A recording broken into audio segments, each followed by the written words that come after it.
Sir प्रणाम, मैं हूं हिमांशु द्विवेदी और स्वागत है आपका हमारी खास पेशकश चर्चा में। चर्चा के तहत आज उस पर बात जिसकी पूरे देश में चर्चा है। देश की सबसे बड़ी पंचायत अर्थात संसद में दोनों सदनों में तकरीबन 12-12 घंटे की लंबी चर्चा के बाद एक कानून पास हुआ जिसे हम वक्फ संशोधन विधेयक 2025 के तौर पर जानते हैं, जिसे किरण रिजिजू ने कुछ अलग नाम दिया था ग्लैमराइज करते हुए। वो अस्तित्व में आ चुका है, देश भर में लागू हो चुका है, लेकिन इसके बावजूद भी उस विधेयक के खिलाफ कई संगठन और राजनीतिक दल आवाज बुलंद किए हुए हैं। ये आवाज सड़कों पर भी बुलंद की जा रही है और उन जगहों पर कुछ ज्यादा दमदार तरीके से बुलंद होती हुई दिखाई देती है जहां पर गैर भाजपा शासित सरकार है। खास तौर पर पश्चिम बंगाल में इसको लेकर गुस्सा, आक्रोश सड़क पर सबसे ज्यादा दिखता है। खास बात यह है कि तृणमूल कांग्रेस और पश्चिम बंगाल के मुख्यमंत्री ममता बनर्जी भी इस विधेयक को लेकर मुखालफत करती हैं, असहमति जताती हैं और साथ साथ ये भी कहती है कि वह इसे बंगाल में लागू न होने देने के लिए हर संभव कदम उठाएंगे। पर इतने भर से इस विधेयक का विरोध करने वाले संतुष्ट नहीं होते हैं, सड़कों पर उतरे हुए हैं और जो खास तौर पर मुस्लिम बहुल इलाके हैं वहां पर हिंसक वारदातों की खबरें सुर्खियों में। मुर्शिदाबाद से लेकर मालदा तक ये खबरें सरेआम है, जहां पर पुलिस पिटती हुई दिखाई दे रही है और खराब बात यह भी है कि दूसरे समुदाय के लोगों की हत्या की खबरें भी सुर्खियां बनी हुई हैं। बताया गया कि दूसरे समुदाय के लोगों को घर से निकालकर मार दिया गया, पीट दिया गया। अब इसके संदर्भ में आरोप प्रत्यारोप चल रहे हैं, जहां एक और भारतीय जनता पार्टी का कहना है कि ये हिंसा तृणमूल कांग्रेस के संरक्षण में और उसके द्वारा प्रायोजित है। वहीं दूसरी ओर ममता बनर्जी इस हिंसा के लिए भारतीय जनता पार्टी को जिम्मेदार ठहराती हैं। हद तो यह है कि बांग्लादेश से आए हुए लोगों के साथ साथ ममता बनर्जी ने इस मामले में बॉर्डर सिक्योरिटी फोर्स बीएसएफ के नाम से जिसे जानते हैं उसको भी जिम्मेदार ठहरा दिया। ममता बनर्जी का खुलकर आरोप इस बात को लेकर है कि भाजपा के कहने पर बीएसएफ के संरक्षण में इस हिंसा को अंजाम दिया गया है और उन्होंने मुख्य सचिव को इस मामले की जांच के संदर्भ में भी कह दिया है। अब जिस सशस्त्र बल के ऊपर देश की सीमाओं को सुरक्षित रखने की जिम्मेदारी है वो अब राजनीतिक आरोप प्रत्यारोप के निशाने पर है। तो आज हम इसी पर बात करने वाले हैं। साथ ही साथ इस मसले को लेकर अदालती लड़ाई अलग चल रही है। देश की सर्वोच्च अदालत में इस विधेयक के खिलाफ याचिकाएं दायर हैं, जिनमें पीठ के द्वारा सुनवाई चल रही है। उस पर उनकी अलग अलग टिप्पणियां, उनको भी हम अपने कार्यक्रम के अंदर शामिल करेंगे। लेकिन हमारा आज का विषय सीधे तौर पर बंगाल पर केंद्रित है और हमारा विषय है वक्फ पर शोर, बंगाल किस और। इस गंभीर मसले पर चर्चा करने के लिए हमारे साथ कुछ खास मेहमान मौजूद हैं, उनसे आपका परिचय कराएं और बंगाल वक्फ के मसले पर किस ओर जा रहा है समझने की कोशिश करें। उससे पहले समय है आज के विचार सूत्र का। हमारा आज का विचार सूत्र यह कहता है कि सत्याग्रह बल से नहीं, हिंसा के त्याग से होता है। वो महात्मा गांधी थे, वो दौर था जहां पर इस प्रकार की बात कही भी गई, मानी भी गई और साथ साथ लोगों के द्वारा स्वीकारी भी गई। पर यह नया दौर है, यहां पर बात तो सत्याग्रह की होती है लेकिन जोर हिंसा का रहता है। उस विरोध के कोई मायने ही नहीं है जिसमें कुछ हिंसक वारदात ना हो। अगर 2-4 लोग मरे नहीं तो लोग मानेंगे कैसे कि विरोध है। शायद इसी की कीमत बंगाल में उन निर्दोष लोगों को चुकानी पड़ी जो इस बात का शिकार हो गए कि वक्फ को लेकर लोगों में गुस्सा है। इस बात को जहन में रखते हैं और चर्चा को आगे बढ़ाते हैं। हमारे साथ इस चर्चा का हिस्सा बनने के लिए 4 खास मेहमान हैं। शशि अग्निहोत्री जी हमारे साथ में, भारतीय जनता पार्टी के सुदीप प्रवक्ता है वो हमारे साथ हैं। हमारे साथ तौकर निजामी जी हैं, मुस्लिम स्कॉलर हैं, वो हमारे साथ में हैं। साथ ही साथ हमारे साथ में अनिल कौशिक जी वरिष्ठ पत्रकार, वह भी जुड़ चुके हैं। और साथ ही हमारे साथ में सुमित मेहरोत्रा जो प्रवक्ता है तृणमूल कांग्रेस के, वह भी है। आप सभी का स्वागत है। तो माधवी, कुल मिला के बंगाल जल रहा है। वक्फ के मसले पर आक्रोश सड़कों पर दिख रहा है। भाजपा का आरोप है कि ममता बनर्जी के संरक्षण में हिंसा हो रही है। तृणमूल कांग्रेस और ममता बनर्जी का कहना है कि आगामी विधानसभा चुनाव में अपनी जमीन तैयार करने के लिए भाजपा हिंदू मुसलमान करा रही है और यह सारी हिंसा आपके द्वारा प्रायोजित है, बीएसएफ की मदद से है, बांग्लादेश से लोगों को बुलाकर कराई जा रही है। क्या कहती हैं आप? बड़ा हास्यप्रद है इनका जो एलिगेशन है। कमाल की बात है, ममता बनर्जी और हम लगातार इस पे चर्चा भी कर रहे हैं भाई देखिए, इनके मंत्री आकर ऐसा भाषण देंगे जिससे लोगों में जो है एक तरीके से बवाल पैदा हो, लोग ज्यादा उत्साहित होकर रास्ते पे उतरे। ममता बनर्जी खुद बोल रही है कि सीए को नहीं, वो सीए के लिए भी उन्होंने ऐसे ही किया और इसी तरीके से इन्होंने बाकी वोट के लिए भी किया। भाई जब आप लोगों ने याचिका दे दी है और सुप्रीम कोर्ट में मामला चला गया है तो थोड़ा इंतजार कर लेते। लेकिन ममता बनर्जी ने पहले ही कह दिया कि मैं बंगाल में लागू नहीं होने दूंगी। और फिर इनके जो सिद्दुकुल्ला जो है चौधरी, वो मंत्री हैं, अरे भाई उनको तो शर्म आनी चाहिए कि मंत्री ने जब उनके मंच से ऐसे नारे लगवाए जो कि हमारे देश विरोधी नारे हैं, और इनके इस वक्फ बोर्ड के विरोध में जो प्रदर्शन हुआ उसमें इन्होंने क्या बोला कि हम संविधान को नहीं मानते। इस तरीके के नारे लगवाने वाले लोगों को अभी तक उन्होंने अरेस्ट नहीं किया और वो बोल रहे हैं कि बीजेपी इस पे करवा रही है। बीजेपी बांग्लादेश से लोगों को बुला रही है कि बांग्लादेश से ये टीएमसी के लोगों को बुला रहे हैं। और बुलाने की जरूरत भी क्या है, बंगाल में तो वैसे ही बांग्लादेशी भरे हुए हैं और जिस जगह पे ये हो रहा है तो केवल लोग इसको बोल रहे हैं कि केवल जो हो रहा है वो मुर्शिदाबाद में हो रहा है। मुर्शिदाबाद में नहीं हो रहा है, महानगर और उपमहानगर और इसके आसपास के क्षेत्र, कोलकाता के कई एरिया, पश्चिम बंगाल के कई सारे जिले जहाँ पे ये उपद्रव इन लोगों ने पूरी स्ट्रेटेजी के साथ मचाया। और इनकी एक ही भावना है कि जो अपीजमेंट की राजनीति है, जो तुष्टीकरण की राजनीति है, उसको अंजाम दे। आज वो मौलवी और मौलानाओं से मिली, क्या एक बार भी ममता बनर्जी गई उन पीड़ितों के घर जिनके घरों को जलाया गया, जिनके घर में हत्या कर दी गई? एक बार भी उन्होंने सोचा कि जाना चाहिए? उसी तरीके से इन्होंने संदेश खाली में भी जो पीड़िता थी महिलाएं, उनके पास जाना भी इन्होंने उचित नहीं समझा। इनफैक्ट वहां तो आप सोचिए कि वहां की सांसद भी इनकी टीएमसी की महिला सांसद थी नुसरत जहां, वो भी तक नहीं पहुंची थी। तो ये राजनीति जो है पूरा देश देख रहा है और मुझे लगता है कि ममता बनर्जी का नाम अपीजमेंट की राजनीति में, तुष्टीकरण की राजनीति में स्वर्ण अक्षरों में लिखा जाएगा कि एक महिला ऐसी जिन्होंने बंगाल को पूरी तरीके से ध्वस्त कर दिया, बंगाल की शांति, बंगाल की गरिमा, बंगाल के कल्चर को पूरा विनाश की तरफ लेके जा रही है वो। और केवल मंचों से उनको चिल्लाना है, मंच से उनको केवल राजनीति करनी है, वो भी एक तबके की राजनीति, क्योंकि उनको पश्चिम बंगाल को एक अलग राष्ट्र बनाना है और वहां की प्रधानमंत्री उनको बनना है। आपने तो देश विभाजन का गंभीर आरोप ममता बनर्जी पे लगा दिया। ये ममता बनर्जी आज इंडोर स्टेडियम में मुस्लिम धर्मगुरुओं से, मौलानाओं वगैरह से मिली, इसको आप किस तरीके से देखती है माधवी जी? देखिए सामने दिख रहा है कि ये जाके मौलवी और मौलाना से मिल रही हैं। इन्होंने थोड़े दिन पहले मंच से जब इन्होंने घोषणा की कि हम पश्चिम बंगाल में जो वक्फ बोर्ड अमेंडमेंट संशोधन बिल है उसको हम लोग लागू नहीं होने देंगे, उसके बाद ही देखिए पूरे बंगाल में विद्रोह मचा और लोग रास्ते में जनसैलाब उमड़ के आया। लोगों ने जो है देश विरोधी नारे लगाए, भगवा झंडे जगह जगह से उतरवाए गए, लोगों को मारा गया, घर में जाके घर में आगजनी की, दुकानें जलाई गई। आज 400 से ज्यादा, 500 से ज्यादा लोग जो है अपने घर से बाहर है। यही स्थिति, अगर ये कह रहे कि चुनाव के लिए, तो चुनाव के बाद भी तो ये हिंसा होती है पश्चिम बंगाल में। अच्छा माधवी जी, एक बात बताइए, आपने जिस नेत्री पर, जिस राजनेता पर, जिस मुख्यमंत्री पर देश के विभाजन का आरोप लगाया है, आपका कहना है कि वो बंगाल को अलग करना चाहती है, वहां की प्रधानमंत्री बनना चाहती हैं, तो ऐसी सरकार और ऐसे मुख्यमंत्री को केंद्र सरकार बर्खास्त क्यों नहीं करती? देश विभाजन का षड्यंत्र का आरोप आप ममता बनर्जी पर लगा रही हैं और आपकी सरकार केंद्र में बैठी हुई इतनी लाचार, इतनी विवश है कि ये होने दे रही है।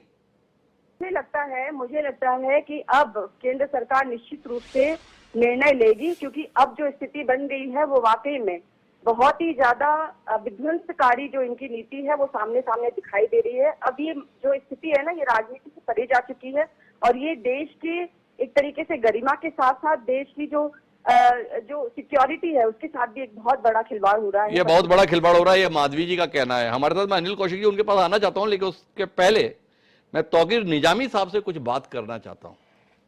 निजामी साहब, ये सड़क पर प्रदर्शन को लेकर आपका क्या मानना है? देश की सबसे बड़ी अदालत में स्वयं मुख्य न्यायाधीश मामले की सुनवाई कर रहे हैं, वक्फ अधिनियम संशोधन के संदर्भ में ये जायज है, गैर जायज है। ऐसे में सड़क पर प्रदर्शन और प्रदर्शन के दौरान बेहिसाब हिंसा, किस निगाह से देखते हैं आप इसको?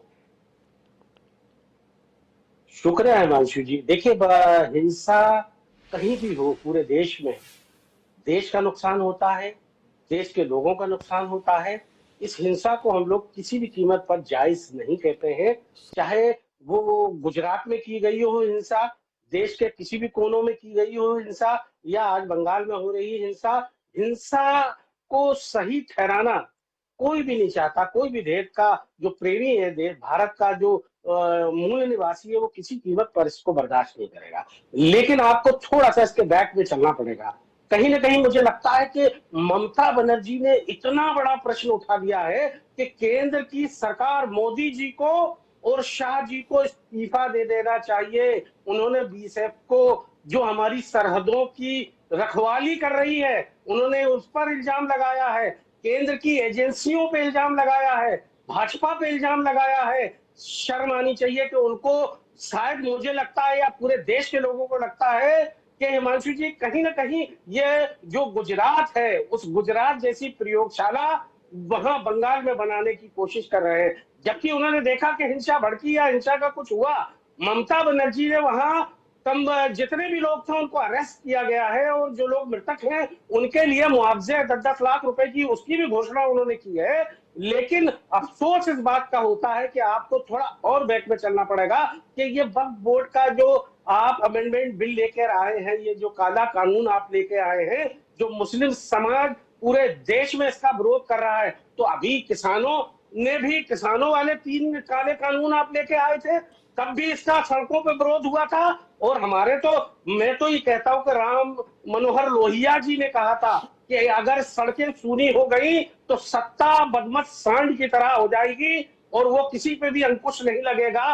तो इस अंकुश को लगाने के लिए भारत का संविधान हमको इसकी इजाजत देता है कि कहीं भी। तौकीर जी, आपको भारत का संविधान इजाजत तो देता है, पर सड़क पर उतरने के साथ लोगों के घर में घुसकर और बाहर निकालकर उन्हें मार मार कर मार दिया जाए जान से ही, इसकी इजाजत कौन आपको देता है?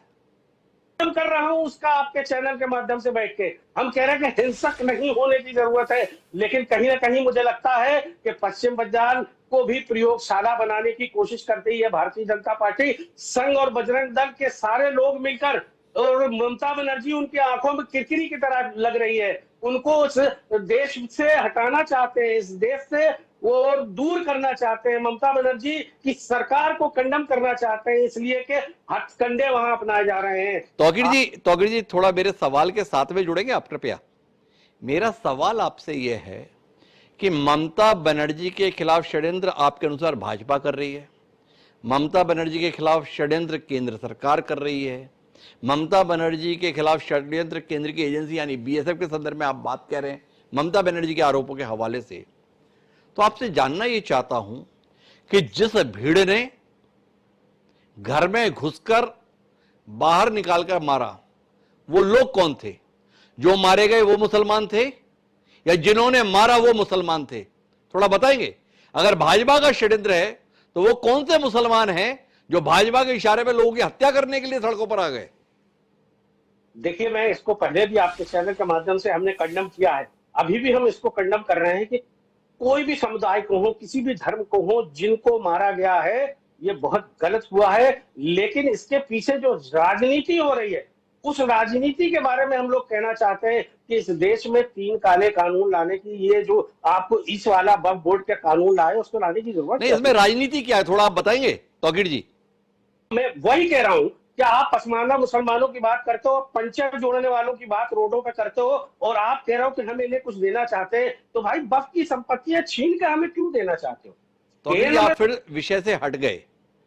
ये 3 मौतें जो मुर्शिदाबाद में हुई निर्दोष लोगों की, इसमें राजनीति क्या हो रही है, थोड़ा ये बताइए ना। दीजिए ना। देखिए, राजनीति यही हो रही है कि हम पूछना चाहते हैं, पूरा देश पूछना चाहता है आप चैनल के माध्यम से, कि आप ये बताएं कि जो आप कमेटियां बना रहे हैं उसमें हिंदू समाज के लोग क्यों? जबकि आपकी जितनी भी भारत में मंदिरें हैं, जितने भी ट्रस्ट हैं, या जो भी आपकी कमेटियां हैं, वहां पर हिंदू समाज और को लोगों के अलावा किसी भी गैर मुस्लिम को, वहां मुस्लिम को जाने की इजाजत नहीं है। तो मुस्लिम समाज के लोगों को भी फिर वहां रखिए ना। राम मंदिर का अयोध्या वाला मामला है, वहां पर जो आपका ट्रस्ट है, वहां जो कमेटी बनी हुई है, वहां पर भी मुस्लिम समाज के लोगों को भी उस कमेटी में आप शामिल करिए। तब तो लगेगा कि आप राजनीति नहीं कर रहे हो, न्याय कर रहे हो, वाकई में आप कुछ लोगों को देना चाहते हो। लेकिन हम आपके चैनल के माध्यम से पूछना चाहते हैं, तो जो वक्त की संपत्तियों पे केंद्र की सरकार ने और भाजपा शासित राज्य की सरकारों ने इस पर कब्जा किया हुआ है, जो कम से कम वही छोड़ दें, वही दे दें उसको, वही वापस कर दें, लेकिन वो उसको देने को तैयार वो नहीं उसको है। देने को तैयार नहीं है। ये तौकीर निजामी जी का कहना है। उनका मानना है कि सियासत हो रही है, षड्यंत्र हो रहा है और मुसलमानों को निशाना बनाया जा रहा है। मेरे साथ में सुमित मेहरोत्रा जी हैं, प्रवक्ता हैं तृणमूल कांग्रेस के। मेरी आवाज सुन पा रहे हैं सुमित जी? जी। तो सुमित जी, काफी गंभीर किस्म के आरोप हैं आपके संदर्भ में कि आप देश विभाजन तक का षड्यंत्र रच रहे हैं। ये माधवी जी, भाजपा प्रवक्ता, हमसे कह रही थी। और दूसरा सवाल आपसे ये है कि इतने लंबे समय तक मुख्यमंत्री रह चुकने के बाद ममता बनर्जी की प्रशासन पर क्या पकड़ वकड़ नहीं रह गई है? जो उनके मुख्यमंत्री रहते हुए पश्चिम बंगाल में इतने बड़े स्तर पर हिंसा हो जा रही है। और योगी आदित्यनाथ जी को कहना है, पड़ रहा है कि लातों के बूथ बातों से नहीं मानते हैं, अगर उत्तर प्रदेश होता तो डंडे से ठीक कर देता। क्या कहते हैं सुमित जी? जी देखिए, जो माधवी जी ने कहा कि जिस तरीके से बंगाल में उसकी तरह की राजनीति हो रही है, बहुत से आरोप उन्होंने लगाए। मैं तो एक ही बात कहूंगा अभी भी कि जिस तरीके से बंगाल में भाजपा की टीम ने उधर करा है इस 2-3 दिन के अंदर, मुर्शिदाबाद को आग लगाने का, आग में घोषणे का काम करा है। भले ही वहां के लोग नहीं चाहते हैं लड़ाई, पर इसमें बहुत से नाम आ रहे हैं बाहर के। इनके भाजपा के प्रदेश अध्यक्ष जो है, उनका भी नाम आ रहा है, जिन्होंने आग लगाने की कोशिश करी है मुर्शिदाबाद में। जांच चल रही है, कई तथ्य आप सभी के सामने आएंगे, क्योंकि सरकार को बदनाम करने का काम भाजपा ने करा है चुनावी के लिए, चुनाव मोड में आने के लिए। क्योंकि इन्हें बंगाल से ज्यादा बिहार भी जीतना है। बिहार के बाद रखा हुआ चुनाव है आपका बंगाल 2026 में। जहाँ अपने प्रदेशों में कोई ऐसी बात होती है, वहां पर लोग कुछ नहीं बोलते हैं। जहाँ अन्य प्रदेश, जहाँ विपक्ष के कोई प्रदेश होते हैं, तो वहां पर राष्ट्रपति शासन तक की बात करनी पड़ती है। अगर ऐसा ही था तो देश के प्रधानमंत्री, देश के गृह मंत्री क्यों चुप बैठे थे? अभी तक क्यों नहीं आपने राष्ट्रपति शासन लगाया? अब केवल टीवी डिबेट में आकर के इनके सारे भाजपा के प्रवक्ता एक ही चीज चिल्ला रहे हैं कि हम तो राष्ट्रपति शासन चाहते, राष्ट्रपति शासन लगे, राष्ट्रपति।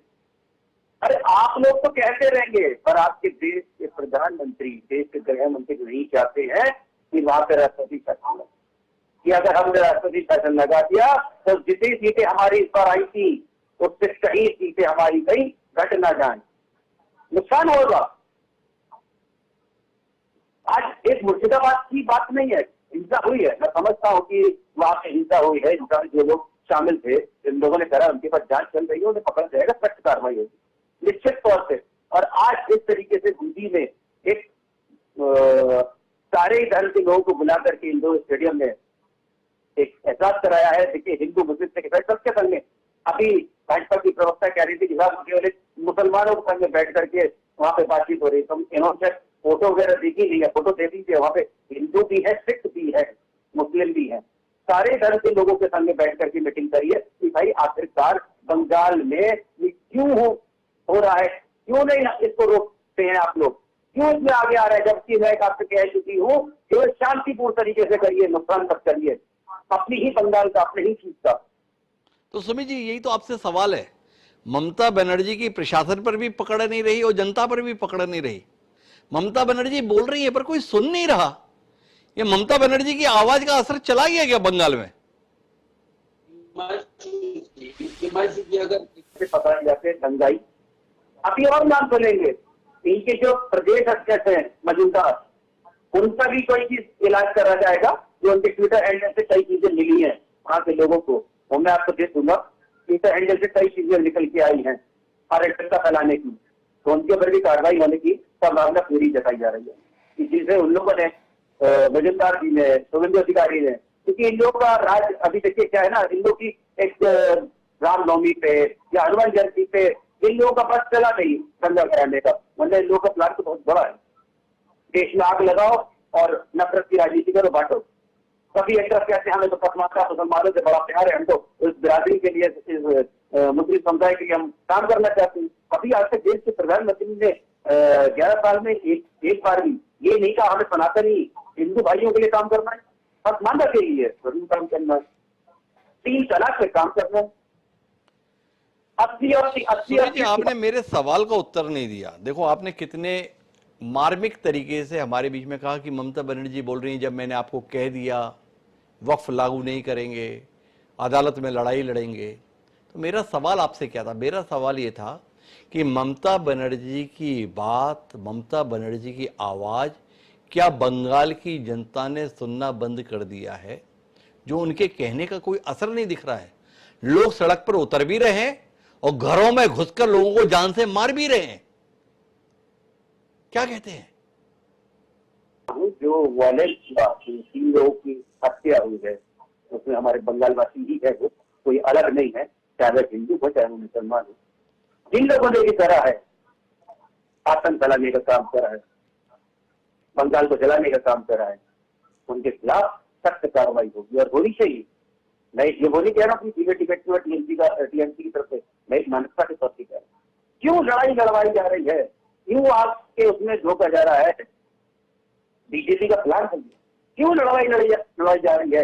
तो मुसलमान भाइयों को आगे करके बीजेपी के लोग लड़ाई दंगा करवाना चाहते हैं, जिससे आप लोग सड़कों पे रहें। आप लोगों के लिए तो ममता बनर्जी है ही, दिखाया जाएगा ममता बनर्जी मुसलमानों की एक ऐसी है, आप लोग लिए कुछ होगा नहीं। ये हकीकत है, जांच हो रही है, 300 लोग पकड़े गए हैं।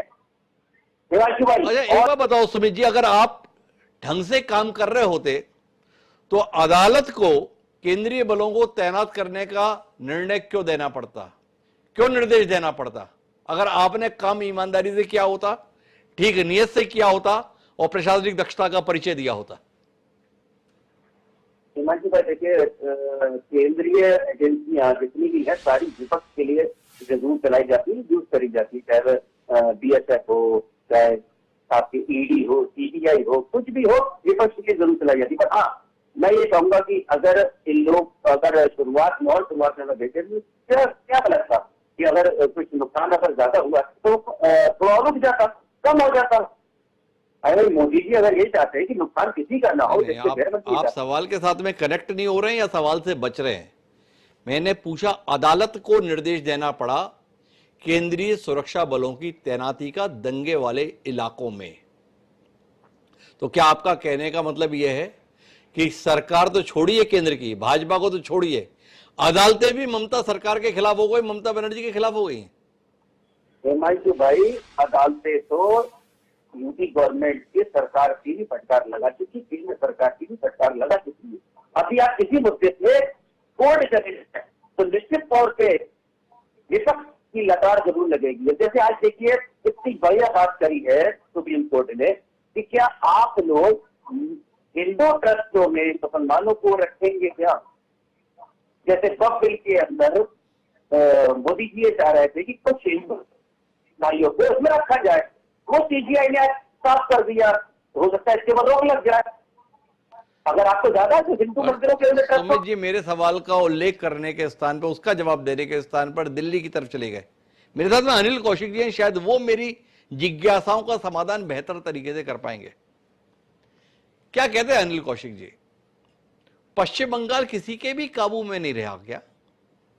ममता बनर्जी अपील कर रही हैं, आश्वासन दे रही हैं, पर इसके बावजूद भी हिंसा हो रही है, क्यों? इस बात को यहां से समझना पड़ेगा कि कोई भी सरकार जिसने शपथ ली है संविधान की और जो इलेक्ट होकर के सरकार में आई है, वो ये कभी नहीं कह सकती कि हम संसद से पास किया हुआ कानून नहीं मानेंगे। ये पार्लियामेंट के अंदर भी किसी ने बोला था तो अमित शाह जी ने उसका जवाब दिया था कि ये संसद का कानून है, आप कैसे नहीं मानोगे। लेकिन जब इसी बात को बंगाल की मुख्यमंत्री कहती हैं कि हम इस कानून को बंगाल में लागू नहीं करेंगे, तो मुझे लगता है कि उसी समय उन्होंने संविधान का विरोध कर दिया, संविधान से एनिमिटी कर दी, उन्होंने राज्य करने का उन्होंने आधार ही छोड़ दिया। क्योंकि एक चुना हुआ मुख्यमंत्री जब ये कहता है मंच पर और सार्वजनिक तौर पे कहता है कि हम इसको नहीं मानते, यहां से दिक्कत शुरू होती है, यहां से परेशानी शुरू होती है। जो जनता है, जो पहले से ही नाराज है, या जो मुस्लिम समाज के लोग थे जो पहले से इस गुस्से में थे कि भाई उनका कुछ हक छीना जा रहा है, भले उनको मिसगाइड किया था या उनको किसी भी तरह का ज्ञान नहीं था, लेकिन जब कोई राज्य का मुख्यमंत्री ये बोले कि हम तो नहीं मानते इस कानून को, जबकि वो पार्लियामेंट का कानून है, वो सब पे लागू होता है, समान अधिकार से लागू होता है, इसके बाद प्रॉब्लम शुरू होती है। आप मुझे बताइए कि कितने लोग ऐसे थे जो पैरामिलिट्री फोर्सेस के वहां लगने के पहले, कितने पत्रकार ऐसे थे जो मुर्शिदाबाद और मालदा जा सके? वहां जर्नलिस्टों को जाने की अनुमति नहीं थी। तो वहां हालात इतने ज्यादा खराब हुए एकदम से, और उसको वो अनकंट्रोल था, जैसे आपने ठीक कहा कि नियंत्रण ही नहीं है वहां पर, और इसीलिए अदालतों को आदेश देना पड़ा कि भाई वहां आप केंद्रीय अर्ध सुरक्षा बलों को भेजिए ताकि वहां लोगों का मरना रुक सके। तो अगर मान लीजिए कि मैं एक बात को मानता हूं कि अगर हम सब संविधान का सम्मान करते हैं और हम संविधान के दायरे में रह के हर ही लोग काम करना चाहते हैं, चाहे इस देश के हिंदू हैं, चाहे मुसलमान हैं, चाहे सिख हैं, चाहे बौद्ध हैं, चाहे अन्य संप्रदायों के लोग हैं, अगर वो सब संविधान का सम्मान करते हैं तो क्या अच्छा नहीं होता कि इस संसद का बिल लागू होने के बाद कोई ऐसा ना बोलता कि हम इसको नहीं मानते? आपके पास सुप्रीम कोर्ट का दरवाजा खुला है, आप वहां चले गए थे, आप वहां आप इंतजार करें ना कि सुप्रीम कोर्ट उसमें क्या कहता है। दूध का दूध पानी का पानी हो जाएगा। पर क्या हिंसा करने से या लोगों को मारने से कोई हल निकलने वाला है? नहीं अनिल कौशिक जी, मेरा इसमें सवाल है, क्या आप नहीं मानते हैं कि ये रास्ता तो केंद्र सरकार ने ही पैदा किया है? 3 कृषि कानून भी संसद के द्वारा पारित हुए थे, पर सड़क पर विरोध के चलते उन्हें वापस लिया गया। तो उसके बाद में क्या ये दलील रह जाती है कौशिक जी कि अगर संसद में पारित हो गया तो सबको मानना होगा? संसद से पारित कानून को वापस लेने का ऐलान जनता के विरोध के चलते जब देश के प्रधानमंत्री स्वयं टीवी चैनल पर आकर कर गए, तो उसके बाद क्या आपकी ये शिकायत या दलील का कोई दम रह जाता है कि भाई सड़क पर उतर के विरोध क्यों कर रहे हो? रास्ता तो यही निकला ना। डॉक्टर हिमांशु, आप एक चीज समझिए, इस देश में जब सब सरकारें ऐसी आ जाती हैं जो खीर और जो अफराद बांटने लगती हैं, 2013 में जो ये वक्फ बोर्ड का संविधान में संशोधन लाया गया और ये अफराद में ये खैरात बांटी गई कि भाई किसी भी संपत्ति को आप कब्जा कर सकते हो, इसके बाद इस कानून को वापस लेना कितना कठिन है ये आप देख लीजिए। ये जो इतने वर्ष लग गए, 11 वर्ष बाद इस सरकार ने हिम्मत करी कि इस विसंगतियां जो है इसके अंदर वक्फ बोर्ड के कानून में उसको ठीक किया जाए। तो आज आप देखिए उसका नतीजा क्या हो रहा है। ये नतीजा इस बात के, इसमें मैं नहीं समझता कि मुस्लिम संप्रदाय जिम्मेदार है या कोई और जिम्मेदार है। इसमें जिम्मेदार वो सरकार थी जिसने इस तरह के प्रावधान लागू किए। आप जो है एक ये विषयांतर हो गया। ये विधेयक सही या गलत अभी हम इस पर तो बात ही नहीं कर रहे। हम बात कर रहे हैं कि बंगाल किस ओर जा रहा है। वक्फ कानून संसद में पारित होने के बाद सड़क पर जो विरोध पश्चिम बंगाल में दिख रहा है, वैसा विरोध देश के किसी अन्य हिस्से में नहीं दिख रहा। और इसमें ममता बनर्जी जिस तरीके की भूमिका निभा रही हैं, वो क्या जताता है? क्या पश्चिम बंगाल में वक्फ को लेकर विरोध चल रहा है, या पश्चिम बंगाल में भाजपा और तृणमूल कांग्रेस का आगामी विधानसभा चुनाव को लेकर ध्रुवीकरण का खेल चल रहा है जिसमें जनता शिकार हो रही है? देखिए, असल तो मुद्दा राजनीति ही है। तो हम सभी जानते हैं कि हर एक का अपने अपने राजनीतिक लक्ष्य हैं, चाहे भारतीय जनता पार्टी के लोग हैं, चाहे वो कांग्रेस के लोग हैं, सबका राजनीतिक लक्ष्य तो होता ही है। लेकिन अब सवाल ये उठता है कि कौन अपने राजनीतिक लक्ष्य की परिपूर्णता के लिए किस हद तक जा सकता है।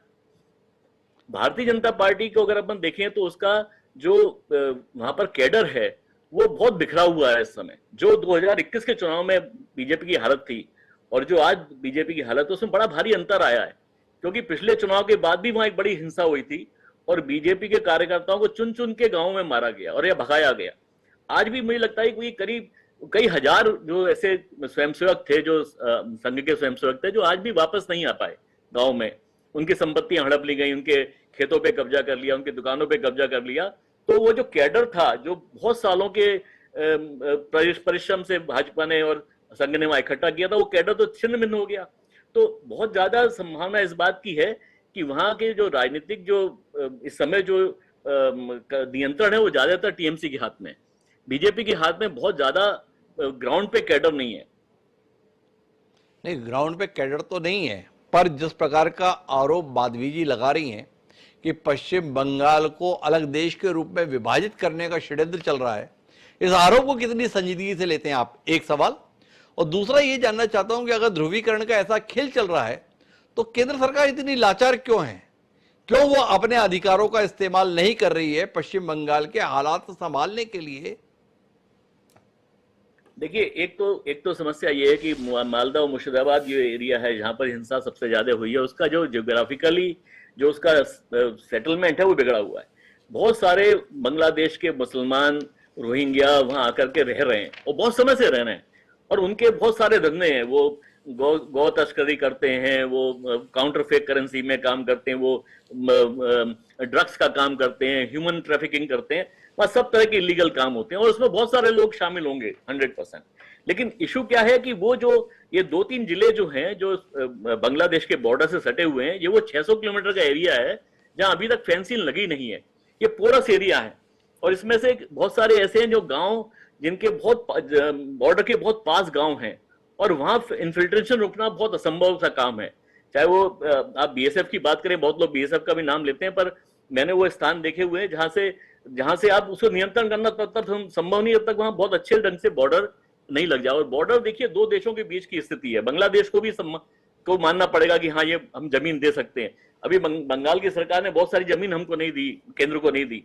तो इसका कारण क्या है कि वो जो पोरस बॉर्डर है वो अभी भी वहां से लोग बहुत सारे आते हैं और उनको आने के बाद में यहाँ के नागरिकता के जो भी उनको कार्ड वगैरह है उससे बड़े आसानी से मिल जाते हैं और इस कारण से जो बहुत सारा जो ज्योग्राफिकल बैलेंस था वो बिगड़ गया वहां पर। अरे ये तो ठीक है, एक टिप्पणी और की अनिल जी मुझे, जिस किस्म का बंगाल में वातावरण बना हुआ है इसमें भारतीय जनता पार्टी हिंदुओं के साथ और ममता बनर्जी मुसलमानों के साथ खड़ी दिखाई दे रही है। क्या ये समीकरण ममता बनर्जी को आने वाले चुनाव में मुफीद है?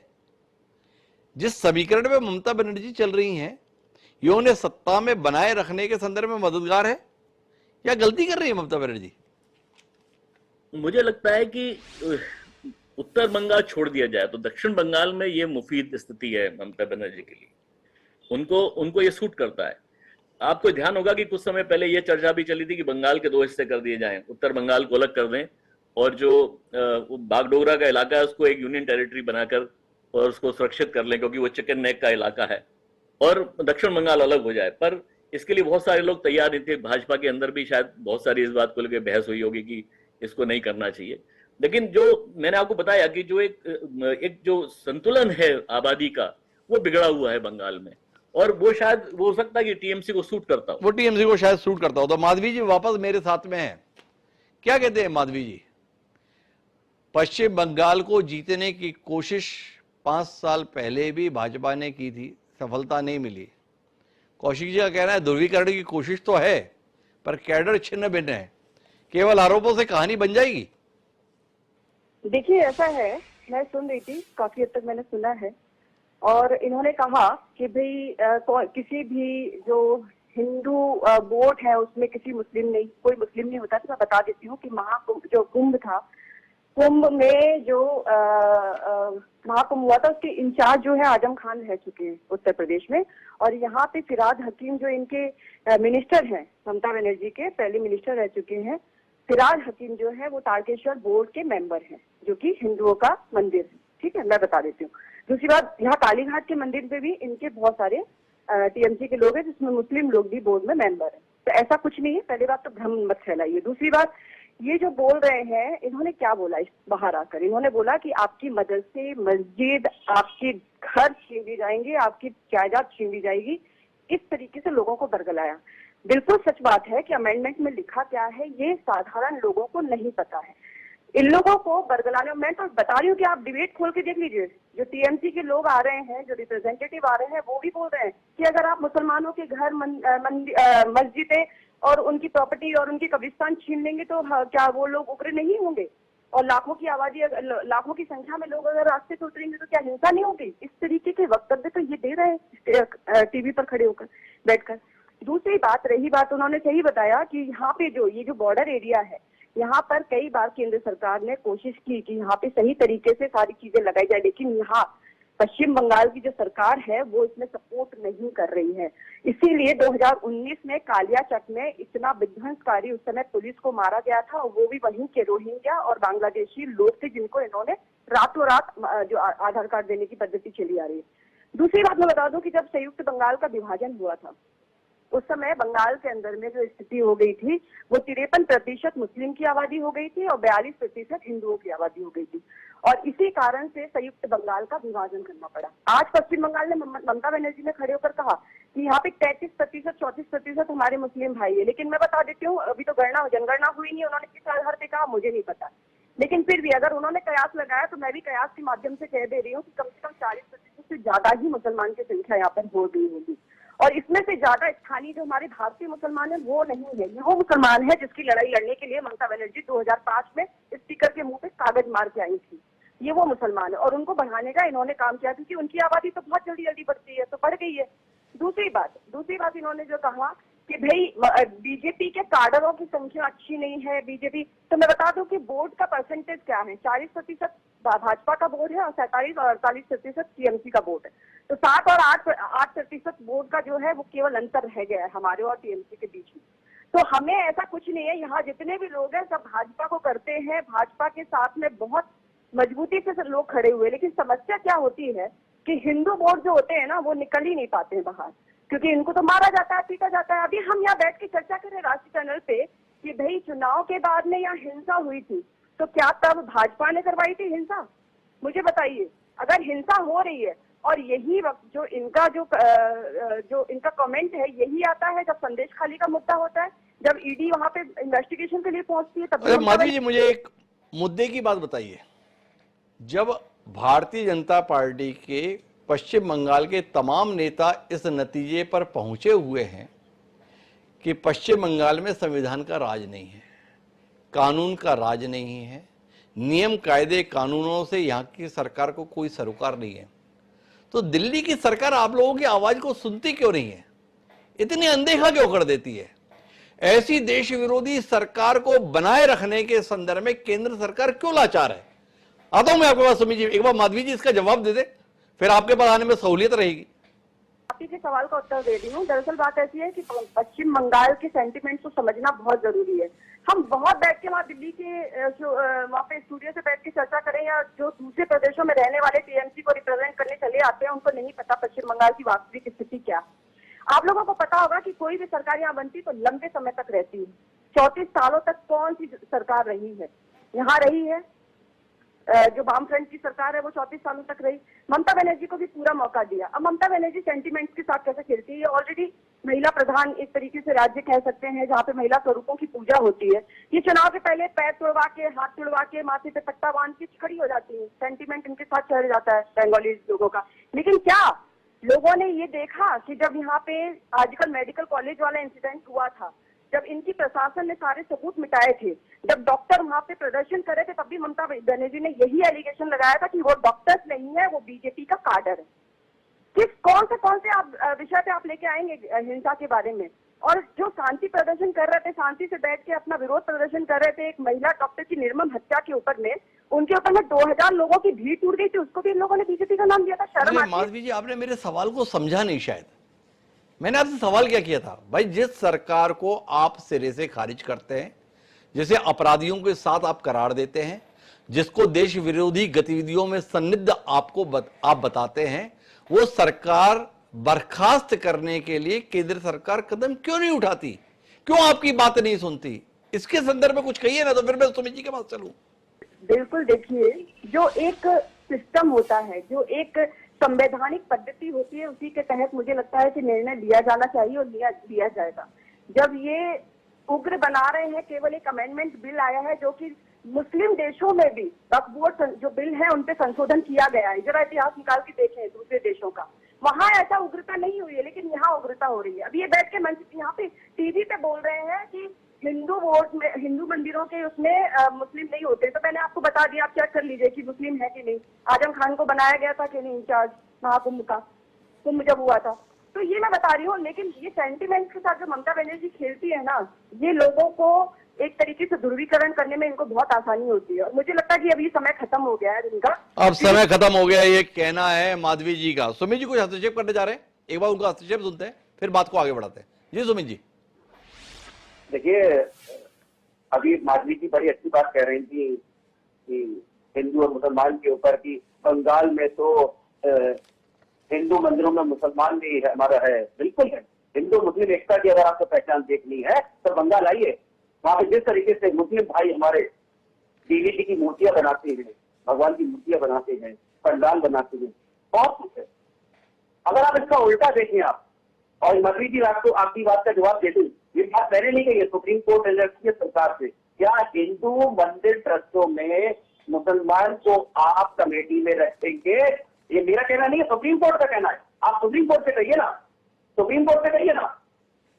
नहीं सुमित जी, वो तो ठीक है, मतलब आपको इस बात पर कोई एतराज नहीं है कि वक्फ बोर्ड में हिंदुओं को शामिल किया जाएगा। अब आपकी मांग इतनी है कि हिंदू मंदिरों के जो ट्रस्ट है उसमें मुसलमानों को भी जगह दी जाए, ऐसे ही है ना? आपको वक्फ बोर्डों में हिंदुओं के आने पर कोई आपत्ति नहीं है? देखिए, वक्फ बोर्ड जो है उसके ऊपर काफी चीजें हैं, काफी लंबा उसमें है। तो कई क्लॉजों में ये था कि सुप्रीम कोर्ट ने लिखा है कि भाई ये चीज हमने देखी है कि मुस्लिम जो वक्फ बोर्ड है उसमें हिंदू समुदाय का कोई काम नहीं, तो मुस्लिम ही होने चाहिए। सुप्रीम कोर्ट खुद कह रहा है, मैं नहीं कह रहा हूँ, सुप्रीम कोर्ट कह रहा है। अरे सुमित जी, आप तो अपनी बात से पलटी मार गए। अभी आप बता रहे देखो ये तो हिंदू मुसलमान की मिसाल है, हाँ हमारे यहाँ मंदिर के ट्रस्टों में मुसलमानों को रखा गया है, यही तो हमारे यहाँ सांप्रदायिक सद्भाव है, सौहार्द है। तो मैंने आपसे ये सवाल किया विनम्रता पूर्वक कि आपकी मांग ये है कि वक्फ बोर्ड में तो हिंदुओं को होने चाहिए, क्योंकि आप तो सांप्रदायिक सद्भाव चाहते हैं, सौहार्द चाहते हैं, साथ साथ ये भी चाहते हैं कि हिंदुओं के जो मंदिर है उनमें भी मुसलमानों को मेंबर बनाया जाए। कोई एतराज आपको इस पर?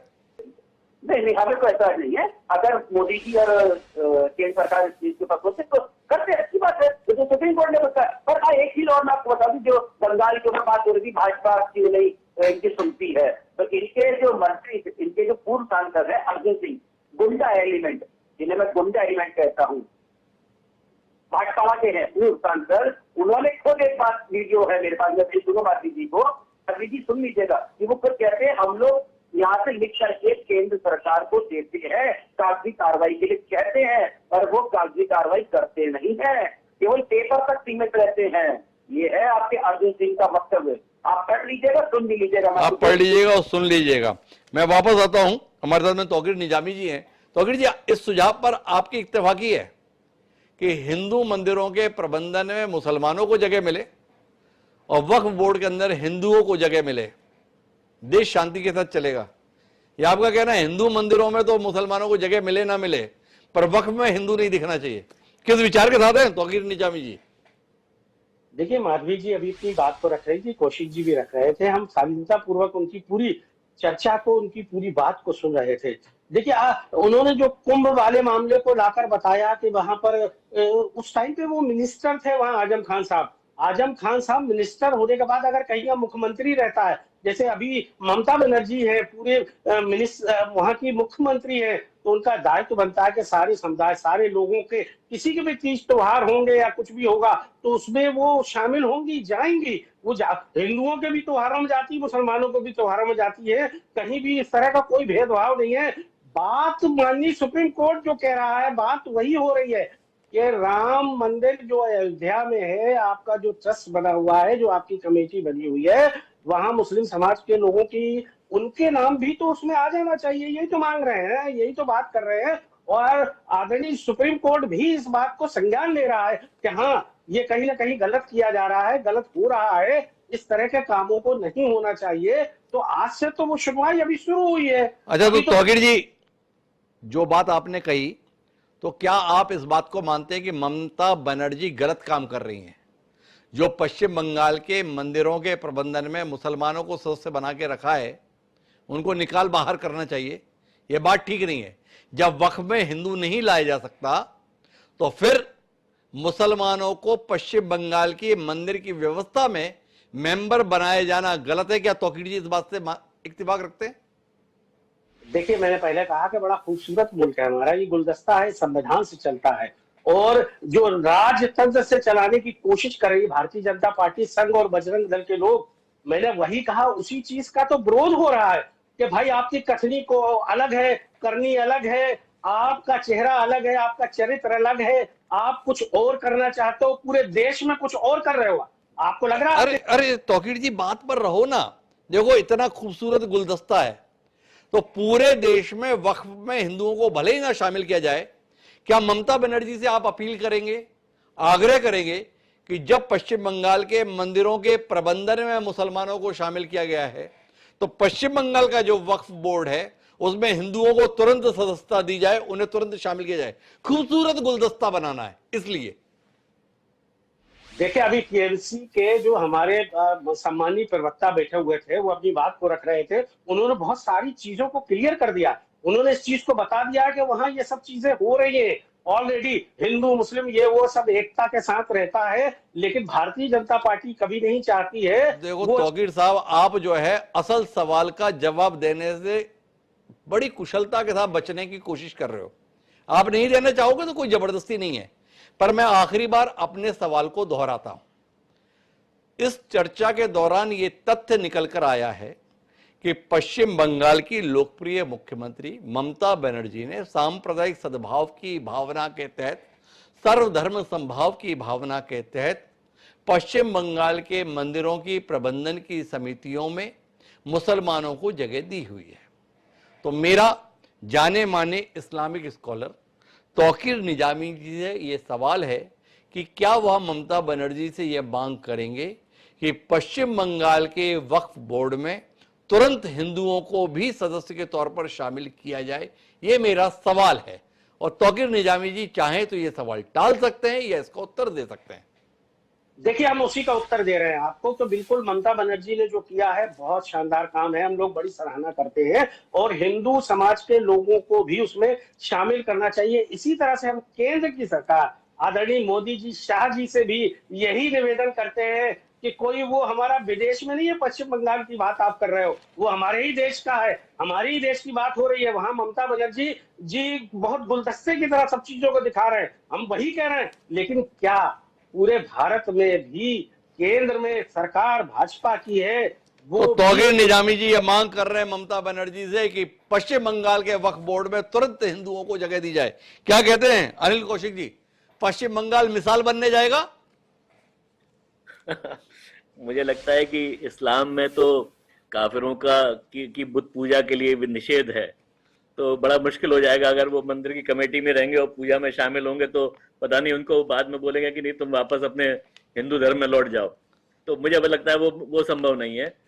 हिंदुओं के मंदिरों में मुसलमान हो सकते हैं, वो संभव है, पर मुस्लिमों के जो जमातें हैं उसमें हिंदुओं की एंट्री मुझे लगता है ये होने वाला नहीं, कभी ये होने वाला नहीं है, कौशिक जी का ये मानना है। तो कुल मिलाकर अगर हम बातचीत के मर्म पे पहुंचे तो पश्चिम बंगाल में शायद वक्फ को लेकर इतनी बात नहीं है, क्योंकि तौकीर निजामी जी तो हमारे सामने वक्फ के संशोधन को मान्यता दे रहे हैं।